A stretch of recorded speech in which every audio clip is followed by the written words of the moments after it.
Shalom మీకు సమాధానం కలుగునుగాక. అపోస్తుల కార్యములు 7వ అధ్యాయము.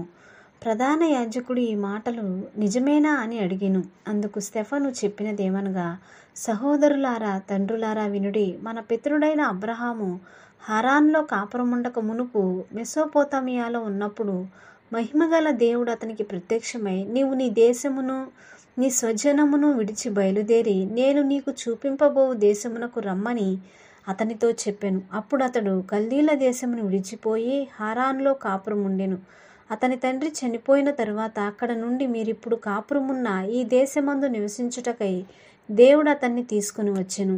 ఆయన ఇందులో అతనికి పాదం పెట్టునంత భూమినైనను స్వాస్యముగా ఇయ్యక, అతనికి కుమారుడు లేనప్పుడు అతనికిని అతని తరువాత అతని సంతానమునకును దీనిని స్వాధీనపరుతునని అతనికి వాగ్దానం చేసెను. అయితే దేవుడు అతని సంతానము అన్యదేశమందు పరవశులగుదురనియు, ఆ దేశస్థులు 400 సంవత్సరములు మట్టుకు వారిని దాస్యమునకు లోపరుచుకొని బాధ పెట్టుదురనియు చెప్పెను. మరియు దేవుడు ఏ జనమునకును వారు దాసులయ్యుందురో ఆ జనమును నేను విమర్శ చేయుదుననియు, ఆ తరువాత వారు వచ్చి ఈ చోట నన్ను సేవింతురనియు చెప్పెను. మరియు ఆయన సున్నతి విషయమైన నిబంధన అతనికి అనుగ్రహించెను. అతడు ఇస్సాకును కని ఆ నిబంధన చొప్పున 8వ దినమందు అతనికి సున్నతి చేసెను. ఇస్సాకు యాకోబును, యాకోబు 12 గోత్రకర్తలను కని వారికిని సున్నతి చేసిరి.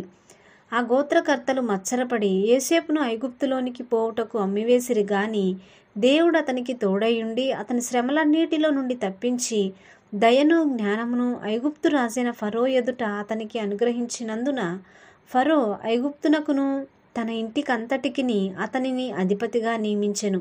తరువాత ఐగుప్తు దేశం అంతటికిని కానాను దేశం అంతటికిని కరువు బహుశ్రమయు వచ్చెను గనుక మన పితరులకు ఆహారం లేకపోయెను. ఐగుప్తులో ధాన్యము కలదని యాకోబు విని మన పితరులను అక్కడికి మొదటిసారి పంపెను.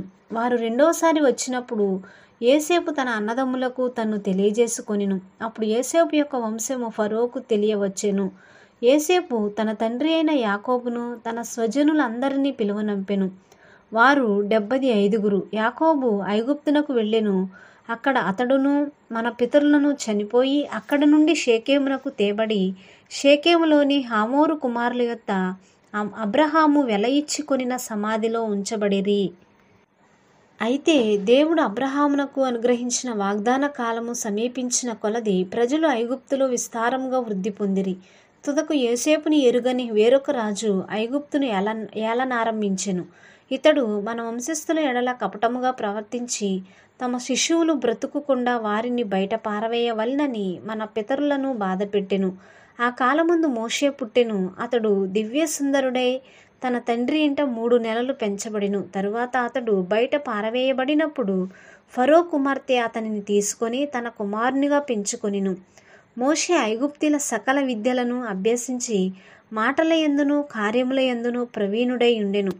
అతనికి 40 ఏండ్లు నిండవచ్చినప్పుడు ఇశ్రాయేలీలైన తన సహోదరులను చూడవలెనన్న బుద్ధి పుట్టెను. అప్పుడు వారిలో ఒకడు అన్యాయం అనుభవించుట అతడు చూచి వానిని రక్షించి బాధపడిన వాని పక్షమున ఐగుప్తిని చంపి ప్రతీకారం చేసెను. తన ద్వారా తన సహోదరులకు దేవుడు రక్షణ దయచేయుచున్న సంగతి వారు గ్రహింతురని అతడు తలంచెను గాని వారు గ్రహింపరైరి.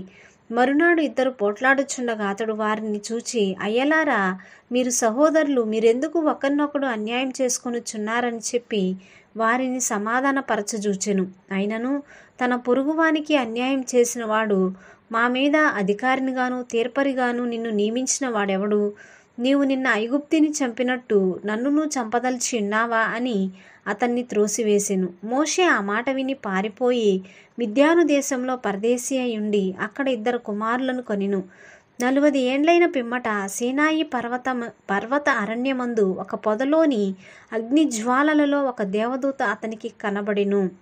మోషే చూసి ఆ దర్శనమునకు ఆశ్చర్యపడి దాన్ని నిదానించి చూచుటకు దగ్గరకు రాగా, నేను మీ పితరుల దేవుడను, అబ్రహాము ఇస్సాకు యాకోబుల దేవుడను అని ప్రభువు వాక్కు వినబడెను గనుక మోషే వణికి నిదానించి చూచుటకు తెగింపలేదు.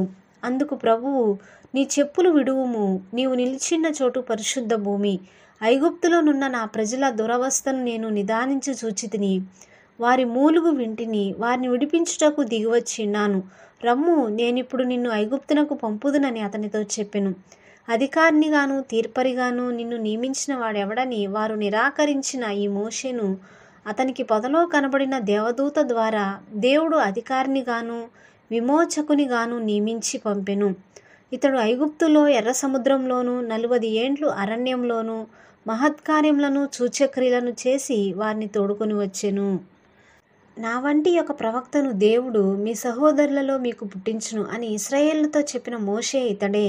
సీనాయి పర్వతం మీద తనతో మాట్లాడిన దేవదూతతోనూ మన పితరులతోనూ అరణ్యంలోని సంగమందు ఉండి మనకిచ్చుటకు జీవవాక్యములను తీసుకొనిన వాడితడే. ఇతనికి మన పితరులు లోబడనొల్లక ఇతన్ని త్రోసివేసి తమ హృదయములలో ఐగుప్తునకు పోగోరిన వారై మాకు ముందు నడుచునట్టి దేవతలను మాకు చేయుము. ఐగుప్తు దేశంలో నుండి మనలను తోడుకుని వచ్చిన ఈ మోషే ఏమాయనో మాకు తెలియదని అహరోనుతో అనిరి. ఆ దినములలో వారొక దూడను చేసుకొని ఆ విగ్రహమునకు బలినర్పించి తమ చేతులతో నిర్మించిన వాటి యందు ఉల్లసించిరి. అందుకు దేవుడు వారికి విముఖుడై ఆకాశ సైన్యమును సేవించుటకు వారిని విడిచిపెట్టెను. ఇందుకు ప్రమాణముగా ప్రవక్తల గ్రంథమందు ఇలాగూ వ్రాయబడి ఉన్నది. ఇశ్రాయేలు ఇంటి వార్లారా, మీరు అరణ్యంలో 40 ఏండ్లు బలి పశువులను అర్పణములను నాకు అర్పించితిరా.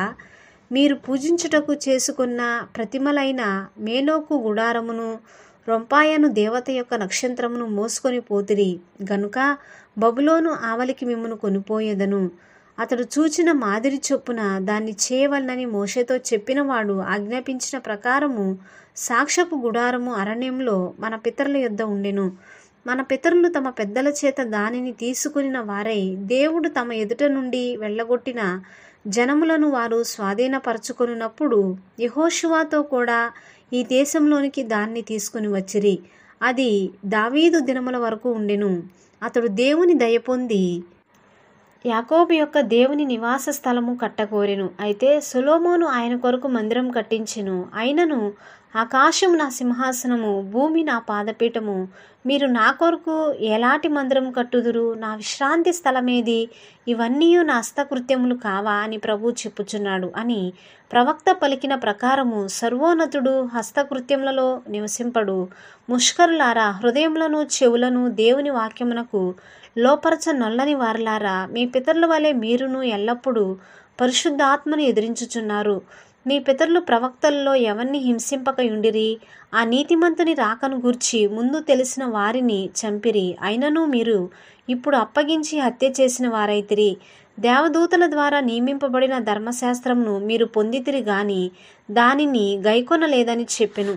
వారి మాటలు విని కోపంతో మండిపడి అతన్ని చూచి పండ్లు కొరికిరి. అయితే అతడు పరిశుద్ధాత్మతో నిండుకొనిన వాడై ఆకాశం వైపు తేరుచూచి దేవుని మహిమను, యేసు దేవుని కుడిపార్శ్వమందు నిలిచియుండుటను చూచి ఆకాశము తెరువబడుటయు మనుష్య కుమారుడు దేవుని కుడిపార్శ్వమందు నిలిచియుండుటయు చూచుచున్నానని చెప్పెను. అప్పుడు వారు పెద్ద కేకలు వేసి చెవులు మూసుకొని ఏకముగా అతని మీద పడి పట్టణపు వెలుపలికి అతన్ని వెళ్ళగొట్టి రాళ్లు రువ్వి చంపిరి.